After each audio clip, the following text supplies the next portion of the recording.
جنگ احد اور غزوہ احد، اس کی وجہ تسمیہ یہ ہے کہ یہ جنگ اور یہ غزوہ احد پہاڑ کے دامن میں لڑا گیا ہے۔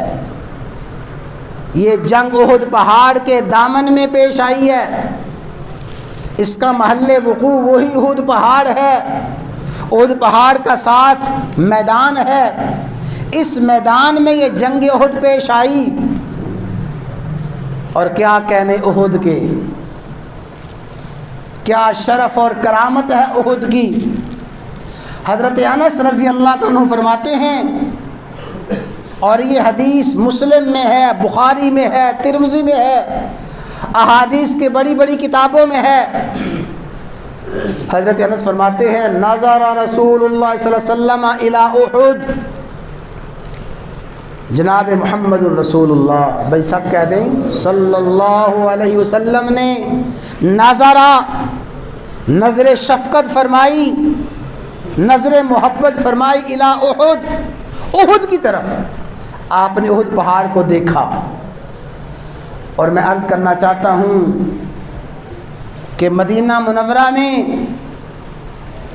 وہ خاص مقامات اور حرمین میں وہ خاص مقامات جن کے بارے میں حلفیہ اور قسمیہ کہا جا سکتا ہے کہ ان مقامات پہ آقا علیہ الصلاۃ والسلام کی مبارک نظریں پڑی ہیں، اب وہ چند گنے چنے مقامات رہ گئے ہیں، بالکل چند مقامات رہ گئے ہیں جن میں آقا علیہ الصلاۃ والسلام کی محبت کی نظریں پڑی ہیں، شفقت کی نظریں پڑی ہیں۔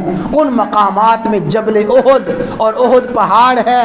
قسمیہ حلفیہ کہا جا سکتا ہے کہ یہ احد پہاڑ جن کو ہماری گنہگار آنکھیں دیکھ رہی ہیں، یہی احد پہاڑ ہے۔ ہمارے آقا کی نظر محبت اس احد پہاڑ پہ پڑی ہے، آپ کے مبارک قدم اس احد پہاڑ پہ پڑے ہیں۔ حضرت انس فرماتے ہیں کہ آپ نے احد پہاڑ کو دیکھا اور دیکھ کے فرمایا ان ھذا جبل، لوگوں یہ پہاڑ ہے، احد پہاڑ ہے، یحبنا ونحبہ، احد پہاڑ ہم سے محبت کرتا ہے، ہم اس سے محبت کرتے ہیں۔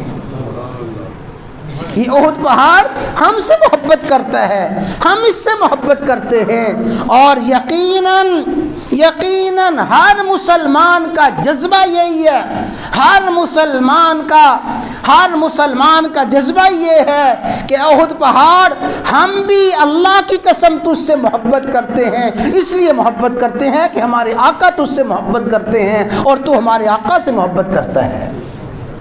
اس لیے اہل علم نے فرمایا کہ جب اللہ تعالیٰ یہ شرف عطا فرمائے احد پہاڑ کے پاس جاؤ، احد پہاڑ کے پاس جا کے اس پہ ہاتھ رکھو اور ہاتھ رکھ کے عرض کرو احد پہاڑ اللہ کی قسم ہے ہم تجھ سے محبت کرتے ہیں۔ ہمارے آقا نے فرمایا ھذا جبل، یہ پہاڑ ہے، یحبنا ونحبہ، یہ ہم سے محبت کرتا ہے، ہم اس سے محبت کرتے ہیں۔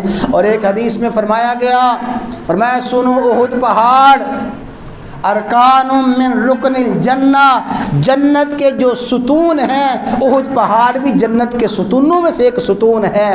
گویا احد پہاڑ بھی جنت کا حصہ ہے، یہ جنت ہے۔ احد پہاڑ کیسے جنت ہے اللہ تبارک و تعالیٰ اور اس کے حبیب اس کی حقیقت جانے، لیکن آقا نے فرمایا جنتی پہاڑ ہے، ہم سے محبت کرتا ہے۔ اور حدیث میں آتا ہے کہ ایک مرتبہ رسول اللہ صلی اللہ علیہ وسلم احد پہاڑ پہ تشریف فرما ہوئے، اللہ کیا کہنے احد پہاڑ کے، آقا کے قدموں کے بوسے بھی احد پہاڑ نے لیے ہیں۔ احد پہاڑ پہ آپ کی نظر شفقت، نظر محبت بھی پڑی ہے۔ احد پہاڑ پہ ہیں آپ کے ساتھ صدیق ہیں، عمر ہیں، عثمان ہیں۔ جو ہی آپ احد پہاڑ پہ اپنے تینوں یاروں کے ساتھ تشریف فرما ہوئے، احد پہاڑ ہلنے لگا، حرکت کرنے لگا۔ اور محدثین نے فرمایا کہ اس کا حرکت کرنا، اس کا ہلنا کیا تھا؟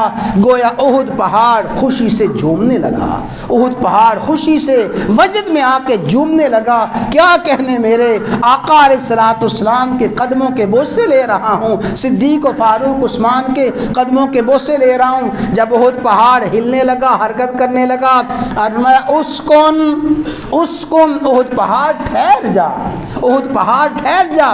کیا مانا؟ آقا نے سمجھایا لوگوں تم یہ سمجھتے ہو کہ شاید یہ پتھر ہیں، تم یہ سمجھو کہ یہ سنگریزے ہیں، تم یہ سمجھو احد پہاڑ کی گھاٹیاں ہیں، یہ تو پتھر ہیں، یہ غیر شعوری مخلوق ہے۔ نہیں نہیں، احد پہاڑ میں اللہ نے شعور رکھا، مجھ سے محبت کرتا ہے۔ احد پہاڑ میں اللہ نے یہ شعور رکھا، احد پہاڑ میرے حکم کو مانتا ہے۔ اسکن ٹھہر جا، احد پہاڑ رک جا۔ اور فرمایا ان علیک نبی و صدیق و شہیدان۔ احد پہاڑ کیوں حرکت کر رہا ہے، کیوں ہل رہا ہے؟ تجھے پتہ نہیں؟ تجھ پہ نبی موجود ہیں، ایک صدیق ہے اور 2 شہید، فاروق و عثمان، یہ 2 شہید تجھ پہ ہیں۔ اور آپ نے فرمایا کہ جب تم احد پہاڑ کے پاس جاؤ، احد پہاڑ کے میوے کھاؤ، اس کے پھل کھاؤ۔ اور صحابہ کرام کا یہ معمول تھا، جب احد پہاڑ کے پاس جاتے جو بھی وہاں پہ خود رو پودا مل جاتا اس کے پتے کھاتے۔ ایک صحابیہ کے بارے میں آتا ہے، حضرت انس بن مالک کی والدہ ماجدہ، انس بن مالک کی والدہ سیدہ زینب اپنے بچوں کو بھیجا کرتی تھی، بچوں جاؤ احد پہاڑ پہ جاؤ، وہاں سے میرے لیے کوئی گھاس لے کے آؤ، جڑی بوٹی لے کے آؤ، تاکہ وہ احد پہاڑ کی جڑی بوٹی میں کھاؤں۔ اور فرماتی تھی اگر تمہیں وہاں کوئی جڑی بوٹی نہ ملے، وہاں سے گھاس ہی لے آنا، اس لیے کہ آقا نے فرمایا تھا جب احد پہاڑ پہ جاؤ اس کے میوے کھاؤ۔ تو یہ جنگ احد اسی احد پہاڑ کے دامن میں لڑی گئی، اور یہی شوال کا مہینہ تھا۔ شوال کے مہینے میں اہم ترین جنگ پیش آئی۔ تو انشاءاللہ ثم انشاءاللہ اسی مناسبت سے جنگ احد کا تذکرہ کیا جائے گا۔